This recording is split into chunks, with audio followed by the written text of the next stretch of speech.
సైనికులందరూ బంగారు ఆభరణాలను వివిధ మడులను ధరించున్నారు. మండుతున్న అగ్నిజ్వాలల్లాగా ప్రకాశిస్తున్నారు. అంతా సిద్ధంగా ఉన్నారు.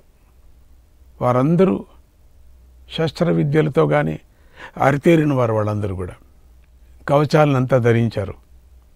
వారందరూ మంచి కులంలో పుట్టారు. అంటే 3 భాగాలుగా చేశారు. ఇక సేనాధిపతులు గుర్రాల గురించి అశ్వవిద్య గురించి బాగా తెలిసిన వారిని రథసారథ్యంలో నియమించారు. అక్కడక్కడ తమ తమ రథాల్లోని అశుభాలు తొలగాలని రకరకాల యంత్రాలను ఔషధాలను కూడా కట్టారు. తాళ్లను బిగించారు. తమ తమ రథాలపై రెపరెపలాడే పతాకాలను నిలబెట్టారు. అందంగా కొన్ని రకాల ఆభరణాలను కూడా కట్టారు. చిరుగంటలను కట్టారు. అన్ని చోట్ల చర్మపు తొడుగు గల ఖడ్గాలను అందరూ సిద్ధం చేసుకున్నారు. ఆ రథాలన్నీ 4 గుర్రాలతో కట్టబడి ఉన్నాయి. అవి ఉత్తమ జాతికి చెందినవి. రథాల నిండా ప్రాస, రుష్టి అనే ఆయుధాలు నిండుగా ఉన్నాయి. వందల వేల సంఖ్యలో ధనుస్సులు సిద్ధంగా ఉన్నాయి. అంటే ఒక్కొక్క రథంలో రథానికి ఉన్న 2 గుర్రాలకు కలిపి ఒక రక్షకుడిని నియమించారు.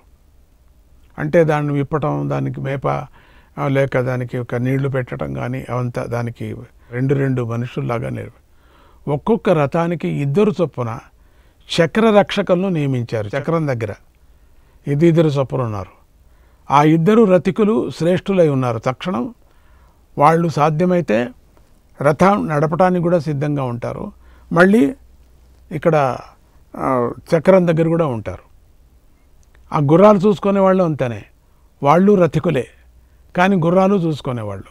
గుర్రాలు చూసుకునేవాళ్ళు అంత మాత్రం పని వాళ్ళది కాదు. అన్ని పనులు అన్నీ తెలిసి ఉండాల. బుద్ధివంతులైనటువంటి యజమానులు ప్రతి ఒక్క సేవకుడికి అన్ని పనులు తెలిసేటట్టుగా చెప్తూ ఉంటారట. ఎవరికి ఎప్పుడు పని పడుతుందో తెలియదు కదా. అందరూ సిద్ధంగా వాడు లేకపోతే అంతే, ఇంకా అయిపోయింది, ఆ పని ఆగిపోకూడదు కదా. ఆ విధమైనటువంటి అందరూ అక్కడ పని చేసేవాళ్ళందరికీ కూడా రథికులే. అట్లా అయిపోయారు అందరూ కూడా. వాళ్ళందరూ అతిరథ మహారథులు కాకపోవచ్చు, సద్యానికి నడుపుతారు. ప్రతి ఒక్కరూ కూడా అక్కడ సిద్ధం. అటువంటి ఒక్కొక్క రథానికి 2 చొప్పున చక్ర రక్షకులను నియమించారు. ఆ 2 రథికులు శ్రేష్ఠులై ఉన్నారు. 4వ వాడు రథికుడు. అతడు గుర్రాల తత్వం తెలిసిన వాడే ఉన్నాడు. గుర్రాలకి ఏం కావాలో మేత వేస్తూ రథాన్ని నడిపేటువంటి గుణం ఉంది. ఆ రణరంగం అంతా బంగారు ఆభరణాలతోనూ బంగారు దండలతో కూడినటువంటి వేల రథాలలో కళకళలాడిపోతూ ఉన్నది. శత్రు దుర్భేద్యంగా ఉన్నటువంటి ఆ రథాలన్నిటినీ వారు నగరాలను రక్షించినట్లుగా రక్షించారు. ఒక్కొక్కటి ఒక్కొక్క నగరంలాగా ఉందట. రథాలను అలంకరించినట్లుగా ఏనుగులను కూడా బంగారు దండలతో అలంకరించారు. త్రాళ్లతో బిగించారు. ఒక్కొక్క ఏనుగుపై 7 చొప్పున ఉన్నారు.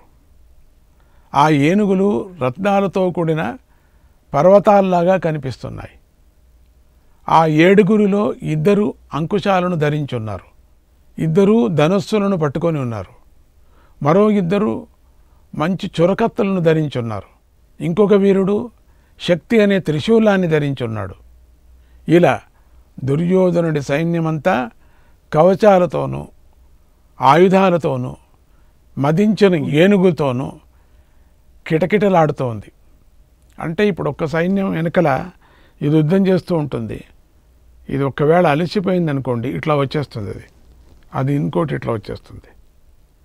ఇది వెళ్ళి కాస్త విశ్రాంతి తీసుకొని మళ్ళీ వెనక్కి వెళ్ళి చేరుకుంటుంది. ఇట్లా అంటే ఈ యుద్ధం నడుస్తూనే ఉండాలి. ఇక అంతే, ఒకదాని వెనకల వీళ్ళు అంతే, వాళ్ళు అంతే.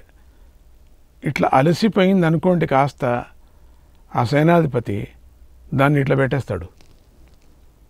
దాని ఇట్లా అక్కడ డేరాలు ఉన్నాయి వేరే, అక్కడికి వెళ్ళి కాస్త విశ్రాంతి, కాస్తనే, ఎక్కువ కూడా కాదు, అయిన తర్వాత వాళ్ళు కాలకృత్యాలు అవి ఇవి అన్నీ తీసుకొని దప్పి ఏనుగులకి ఏం కావాలో అంతా వేసేసుకొని మళ్ళీ వెళ్ళి వెనక్కి వెళ్ళి ఇట్లా ఇట్లా క్యూ అది ఇట్లా నిలుచుంటారు వాళ్ళు మళ్ళీ సిద్ధమైపోయారు వాళ్ళు. ఇది వెళుతుంది, ఇది వెళ్ళి పోరాడుతూ ఉంటుంది. ఇది యుద్ధం అన్నమాట. ఇది కూడా వీళ్ళు కూడా అట్లానే ఇట్లా పోరాడతారు, వీళ్ళు ఇట్లా పోరాడుతుంటారు, వీళ్ళు కూడా అంతేనే తట్లు తప్పుకోవటం, మళ్ళీ వెనక తట్టు వాళ్ళు రావటం. ఈ సందర్భంలో చాలా ట్రిక్స్ ఉన్నాయి, అవి నేను చెప్పను, తర్వాత చెప్తాను మీకు. చాలా చాలా ట్రిక్స్ చేస్తారు, వాళ్ళు చేస్తారు, వీళ్ళు చేస్తారు. వేల కొద్ది సైన్యం యుద్ధానికి సిద్ధమై గుర్రాలపై పతాకాలను ఎగరవేస్తూ కనిపించారు. అంతా రెపరెపలాడుతున్నాయి, అటు నుంచి రెపరెపలాడుతున్నాయి, ఇటు నుంచి రెపరెపలాడుతున్నాయి. అందరూ దుందుబులు మ్రోగిస్తున్నారు. అబ్బో, ఒక్కొక్కరు దృఢమైనటువంటి కవచాలు ధరించారు, ఆభరణాలతో ప్రకాశిస్తున్నారు. ఒక్కొక్కరు ఒక్కొక్క విధమైనటువంటి ఆభరణాలు వేసుకున్నారు. యుద్ధభూమికి వచ్చిన గుర్రాలన్నీ చెప్పినట్టుగా నడుచుకుంటున్నాయి. గుర్రాలకు మాటలు వచ్చినట్టుగా ఇటురా అంటే అటు వెళతాయి, ఇటు నిల్చుంటే అటు నిల్చుంటాయి. ఈ చక్రంలో నడుచుంటే ఆ చక్రం నడుస్తాయి, ఈ గెరలో నడుచుంటే. మామూలుగా వాళ్ళకి ఇట్లా గుర్రాలకు కొట్టవలసిన పని లేదు. ఒకవేళ కొట్టే సందర్భం వచ్చినప్పుడు విపరీతమైన కోపం వచ్చేస్తుంది, పడతాయి ఇక శత్రువుల మీద. అందుకని కొట్టరు, ఊరికే కట్టెతో ఇట్లా అంటూ ఉంటాడు, ఇట్లా కాలితో ఇట్లా అంటూ ఉంటాడు, ఇటు వెళ్ళు అటు వెళ్ళు అని. అసలు కళ్ళెంతో పెట్టాల్సిన పనే లేదు. ఎప్పుడు పెట్టాలంటే అవి దూరంగా చాలా స్పీడ్గా వెళ్ళినప్పుడు మాత్రమే చేతిని ఉపయోగిస్తారు, కానీ కేవలం కాళ్ళతోనే ఇట్లా ఇట్లా అంటూ ఉంటారు. అవి తెలుసుకుంటాయి. అసలు ఎడమ తట్టు ఉండేవాడికి కాళ్ళతో తన్నప్పుడు కుడి తట్టు ఉండే గుర్రం అర్థమైపోతుందట. ఎడమ తట్టు కొంచెం ఇట్లా అంటుంది కదా, ఎడమ తట్టు, కుడి తట్టు దానికి తెలుస్తుందట. మనం అందరూ ఎడమ తట్టు వెళ్ళాలని చెప్పేసి తక్షణం కుడి తట్టు తంతే ఎడమ తట్టు వాడికి తెలుస్తుందట. అటువంటి ట్రైనింగ్ గుర్రాలకి. ఆ యుద్ధం అంటే ఇంకేమనుకున్నారు, అక్కడికి వెళ్ళి నేను బాణం వేయాలి, అక్కడికి వెళ్ళి ఉంటే అక్కడికి వెళుతుంది, మాట్లాడినట్టుగా వెళుతుంది. వాళ్ళ పేర్లు కూడా చెప్తారట. నేను అక్కడికి అశ్వత్థామ దగ్గరికి వెళ్ళాలంటే వెళుతుంది. అట్లా వీరుల వశంలో ఉంటాయి అవి. వీరుడు చెప్పిన మాట వింటుంటే వాటి మీద అలంకారాలు, పట్టాలు, వస్త్రాలు కప్పారు. అలాంటి ఉత్తమ అశ్వాలు కొన్ని లక్షల సంఖ్యలో అక్కడ ఉన్నాయి. పదాతి సైన్యం కూడా చక్కని బంగారు ఆభరణాలు ధరించింది, కవచాలను ధరించింది. ఆ సైన్యం వద్ద కూడా అస్త్రాలు ఉన్నాయి. కళ్ళు మూసుకోండి, అంతా మీకు తెలుస్తుంది. ఇక్కడ కళ్ళు మూసుకుంటే అట్లా ఆ యుద్ధభూమి మీకు తెలుస్తుంది, కురుక్షేత్రం ఎట్లా ఉంది అని. అస్త్రాలు ఉన్నాయి, అక్కడ శస్త్రాలు ఉన్నాయి. ఒక్కొక్క రథం వెనుక 10 ఏనుగులు ఉన్నాయి, ఒక్కొక్క రథం. ఆ రథాన్ని కాపాడటానికి అంటే అక్కడ ఉండేటువంటి ఒక్కొక్క రథం వెనుక 10 ఏనుగులు. అంటే ఆ రథంలో ఎవరున్నారో ముఖ్యంగా అతను రక్షించడానికి 10 ఏనుగులు ఉన్నాయట. ఒక్కొక్క ఏనుగు వెనక 10 గుర్రాలు ఉన్నాయి, ఆ ఏనుగులు రక్షించడానికి గుర్రాలు. అలాగే ఆ గుర్రాల వెనక 10 చొప్పున పదాతి సైనికులు ఉన్నారు సిద్ధంగా, పదాతి నడిచేవాళ్ళు. అలాగే ఒక్కొక్క రథం వెనుక 50 ఏనుగులు, ఒక్కొక్క ఏనుగు వెనుక 100 గుర్రాలు ఉన్నాయి. ఒక్కొక్క గుర్రం వెనుక 7 చొప్పున కాల్బలం నిలబడి ఉంది. వారు సైన్యాన్ని చెదరకుండా చక్కగా నిలబెట్టసాగారు. ఎంత అద్భుతంగా నిలుచుందంటే సైన్యం, అసలు ఒక ఈగ కూడా లోపలికి వెళ్ళడానికి వీల్లేదు, వెళితే బయటికి రాలేదు. 500 ఏనుగులు, 500 రథాలు కలిపితే ఒక సేన అవుతుంది. అట్లా 10 సేనలు కలిస్తే ఒక పృథన అవుతుంది. అట్లా 10 పృథనలు కలిపితే ఒక వాహిని అవుతుంది. లెక్క పెట్టుకోండి, వాహిని అవుతుంది. సేన, వాహిని, పృథన, ధ్వజిని, చమువు, వరూధిని, అక్షోహిణి అనే పేర్లతో సైన్యం చెప్పబడుతుంది. ఇవి ఆ యొక్క లెక్క. ఇలా దుర్యోధనుడు 11 అక్షోహిణుల సైన్యాన్ని, పాండవులు 7 అక్షోహిణుల సైన్యాన్ని సిద్ధం చేసుకున్నారు. వీళ్ళది తక్కువ, వాళ్ళది ఎక్కువ. మొత్తం 18 అక్షోహిణుల సైన్యం కురుక్షేత్రంలో సిద్ధమయ్యాయి. అన్నీ యుద్ధభూమికి చేరుకున్నాయి. 55 పదాతి సైనికులను పత్తి అంటారు. 55 పదాతి సైనికులను పత్తి. అలాంటి 3 పత్తులు కలిపితే ఒక సేనాముఖం, 3 పత్తులకు ఒక సేనాముఖం. అని అంటారు. ఆ సేనాముఖానికి 3 రేట్ల ఉన్న దానిని గుల్మం అంటారు. 3 రేట్లు ఉండేదాన్ని గుల్మం అంటారు. అలా 3 గుల్మాలను కలిపితే ఒక గణం అవుతుంది. 3 గుల్మాలను అటువంటివి కలిపితే ఒక గణం అవుతుంది. అటువంటి పదాతి సైనికుల గణాలు దుర్యోధనుడి సైన్యంలో వేల కొద్దీ ఉన్నాయి, లెక్కలేవట. చూసుకోండి మరి. అప్పుడు దుర్యోధనుడు బాగా ఆలోచించాడు. బుద్ధివంతులు శూరులైనటువంటి వీరపురుషులను సేనాధిపతులుగా నియమించాడు. అన్ని చోట్ల అక్కడక్కడక్కడక్కడ నియమించాడు. వెనకతట్టు అంతా సిద్ధం చేశారు. ఇది కాక ఇంకా కొంతమంది డేరాలో ఉన్నారు. అంటే అక్కడ విశ్రాంతి తీసుకుంటూ సిద్ధంగా ఉన్నారు. వాళ్ళు ఎప్పుడు వస్తుందో తెలియదు, శంఖం ఎప్పుడు సిగ్నల్ వస్తుందో సిద్ధంగా ఉన్నారు. అక్కడ ఎన్నో పదాతులు ఉన్నాయట. అక్కడి వేరే పదాతులు, లెక్కలేనన్ని పదాతులు సిద్ధంగా ఉన్నాయి. అక్షోహిణి నాయకులందరినీ కూడా వేరువేరుగా రప్పించి వారితో చక్కగా మాట్లాడాడు ఒక్కొక్కరికి. అంటే యుద్ధ నేర్పరి దుర్యోధనుడు చెడ్డవాడి నిజమే, మహాక్రూరుడు, దుర్మార్గుడు. తల్లిదండ్రి మాట వినలేదు, పరమాత్ముడి మాట వినలేదు, గురువుల మాట వినలేదు, ధర్మ మాట వినలేదు, అధర్మంగా నడుచుకుంటున్నాడు.